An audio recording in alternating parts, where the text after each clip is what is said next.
जहां तक नजर जा रही है वहां तक गाड़ियों की कतार है। बारिश हो रही है, लोग घंटों से फंसे हैं, किसी की परीक्षा है, किसी को हॉस्पिटल पहुंचना है, किसी की बस छूट रही है, लेकिन वीआईपी काफिला निकलना है। हमारे यहां सिस्टम का एक अजीब नियम है। सड़क जनता के टैक्स के पैसे से बनती है, लेकिन कई बार सबसे पहले उस पे हक नेताओं के काफिले का माना जाता है और इसी सिस्टम का खामियाजा इस बार भुगता है उत्तर प्रदेश पात्रता परीक्षा यानी टीईटी देने पहुंचे कई अभ्यर्थियों ने।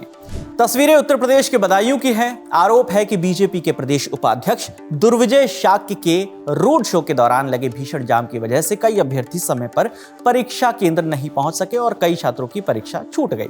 मामला सामने आने के बाद बदायूं से समाजवादी पार्टी के सांसद आदित्य यादव ने योगी सरकार पर निशाना साधा और प्रभावित अभ्यर्थियों के लिए दोबारा परीक्षा कराने की मांग की। उन्होंने एक्स पर 2 अभ्यर्थियों का वीडियो शेयर किया। इस वीडियो में छात्राएं बता रही हैं कि जाम की वजह से वो समय पर अपने एग्जाम सेंटर नहीं पहुंच सकी। इस पोस्ट में आदित्य यादव ने लिखा, सालों की मेहनत और करीब 6 साल के इंतजार के बाद परीक्षा का जो मौका मिला था वो प्रशासनिक अव्यवस्था की वजह से छिन गया। घटना 2 जुलाई की है। उस दिन टीईटी परीक्षा का पहला दिन था।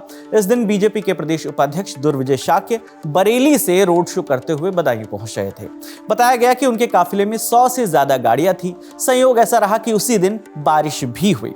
बरेली बदायूं हाईवे पहले से ही निर्माणाधीन था, ट्रैफिक पहले से ही स्लो था, ऊपर से रोड शो और स्वागत कार्यक्रम, जिसके चलते धीमी रफ्तार वाला ट्रैफिक जो है वो पूरी तरह से जाम में तब्दील हो गया और इसी जाम में कई अभ्यर्थियों का भविष्य भी फंस गया। जब परीक्षा छूटने की खबरें सामने आई तो लोगों ने पुलिस और प्रशासन के साथ साथ बीजेपी नेता पर भी सवाल उठाए।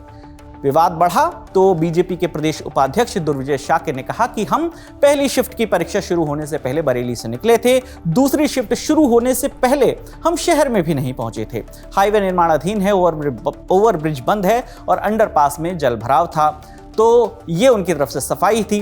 फिर आगे उन्होंने कहा कि जाम की सूचना हमने पुलिस को 2 दिन पहले ही दे दी थी। यानी उनकी दलील है कि जाम की वजह जो है उनका काफिला नहीं था, बल्कि सड़क और ट्रैफिक व्यवस्था थी। उधर बदायूं की जो एसएसपी हैं अंकिता शर्मा, उनका कहना है कि ओवरब्रिज बंद था, अंडरपास में पानी भर गया था।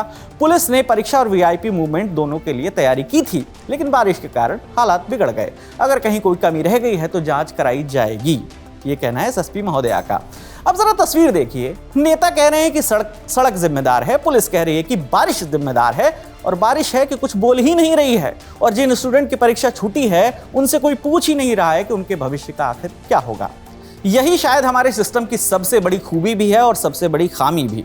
जब काम बिगड़ता है तो जिम्मेदारी कभी किसी की नहीं होती। गलती हमेशा जो है वो मौसम की, ट्रैफिक की, सड़क की या टेक्निकल दिक्कत की निकल आती है।